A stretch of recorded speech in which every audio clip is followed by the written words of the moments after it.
Well, Casey used to go to Freeport, and he got introduced to some musicians down there, and he liked what he heard from you guys in Criteria. He also liked what he heard in Freeport, and he incorporated that in his music. So the Miami sound that became very famous was really the Bahamian sound that was taken from the Bahamas. That's right. And Casey at one time was even going to be calling himself Casey and the Sunshine Junkanoo Band. Junkanoo Band. Most people don't know that. The first song being Blow Your Whistle. That's right. So That's right. the history, and you know, I have a lot of write-ups and critiques about which I'll give you some of them after the show, but that you can incorporate in the production of this. That the people that were the critiques of the beginning of then and our music said that really they didn't know what category to put the band in, because that was a big problem. Yes, you were number one on the rhythm and blues charts, which is basically black music. That's right. You were number one on the rock charts, which was basically white music. Pop. And of course, people who have a Latin background enjoy the music as well. How did you guys describe the music? I mean, I could recognize a little bit of the junkanoo in there. I could recognize a little bit of the soul in there. But what is your description of the music? It's because, Charles, it's because of, like I said, the diverse backgrounds of all the individual musicians. Like I said, Roy and Ralph played. He wasn't a part of the physical beginning of that group, but he and Neville Sampson, of course, with the two horns. I called Sampson the blew down the walls of Jericho and the walls of the world. Those two horns sounded as if we were using 10 horns at the time, and we were just two, and we were only recording on 8 tracks, so you couldn't dub. But the music itself had all its ingredients in it. It's very hard to put a label or a name, and that's why, like I said, when you read these reviews now, they would say like, it really should have been, we could have gone on the jazz charts, because we went on to do another album with Teddy Randazzo called Superwoman, which the beginning of that, Superwoman.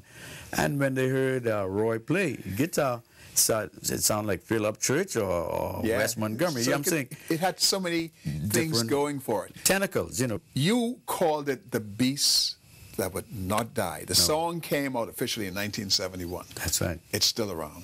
How many versions? Oh, well, Charles, I call it my string of pearls, because there are at least, or last count, 17 versions of 17 different artists.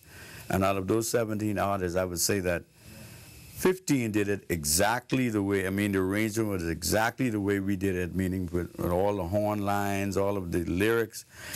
You've got people, Dutch people singing it in English.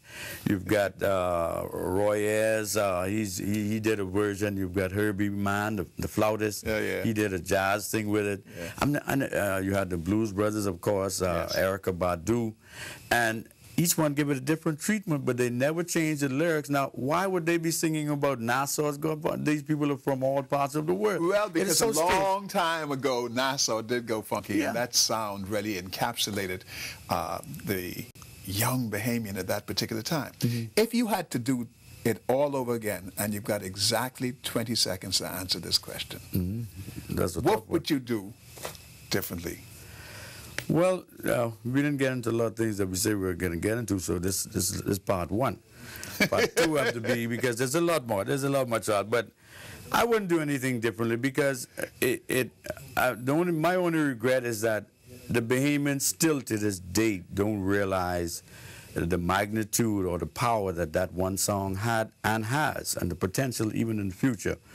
So I would just say that maybe the second time around, if the Bahamians would really take a closer look, not just at the beginning of then and the music we did, but of some of the other young artists that I see coming up now, and hear what they're doing and what they're trying to do with the music, introducing it to the world, and introducing and trying to create a sound or a niche that we could call our very own.